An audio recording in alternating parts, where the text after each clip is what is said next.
ఈ ఏడాది మే నెలాఖరు కల్లా సీతారామ కాలువల పనులన్నీ పూర్తి చేయాలని అధికారులను ఆదేశించారు వ్యవసాయ మార్కెటింగ్ శాఖ మంత్రి తుమ్మల నాగేశ్వరరావు. ఇరిగేషన్ ప్రాజెక్టులపై సమీక్ష సందర్భంగా సీతారామ పనుల పురోగతి, చేపట్టాల్సిన కార్యాచరణపై ఇరిగేషన్ శాఖ మంత్రి ఉత్తమ్ కుమార్ రెడ్డికి మంత్రి తుమ్మల కీలక సూచనలు చేశారు. ఖమ్మం, భద్రాద్రి కొత్తగూడెం జిల్లాలకు సాగునీరు అందించే ఉద్దేశంతో చేపట్టిన సీతారామ ప్రాజెక్టుపై సుదీర్ఘంగా రివ్యూ చేశారు. పెండింగ్లో ఉన్న సీతారామ ప్రాజెక్టు పనులు యుద్ధ ప్రాతిపదికన పూర్తి చేసేందుకు అవసరమైన చర్యలు చేపట్టాలని అధికారులకు ఆదేశాలిచ్చారు.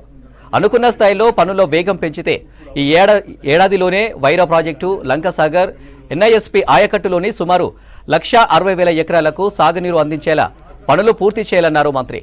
ఇప్పటికే ప్రాజెక్టుకు 7,500 కోట్లు ఖర్చు చేశారని చెప్పారు. సీతారామ ప్రాజెక్టుకు సంబంధించి 3 పంప్ హౌసులు ఇప్పటికే పూర్తి అయ్యాయని తెలిపారు. మీటింగ్లో ఉమ్మడి జిల్లాకు చెందిన మంత్రి పొంగులేటి, ఉన్నతాధికారులు అటెండ్ అయ్యారు. మనం ఈ సంవత్సరమే నీళ్ళు ఇచ్చేదానికి ఇది ఒక్కటే మార్గం ఉంది. ఇమీడియట్గా ఇది ఉన్నా కూడా ఇది బెటర్ సార్ అని అప్పుడు చెప్పినాం సీఎం గారికి. ఇది ఉన్నా కూడా ఎప్పుడైనా తక్కువ వచ్చినప్పుడు కూడా చిన్న టెంపరీగా వాడుకోవచ్చు అని చెప్పినాం. సీఎం గారు ఎన్ఎస్పీ రాలేదు. ఎన్ఎస్పీ కెనాల్ ఇక్కడ ఎన్నో కిలోమీటర్ ఇది ఏనుకూరు దగ్గర అక్విడక్ట్ ఉంది. అక్కడ అక్విడక్ట్ ఒకటి ఉంది.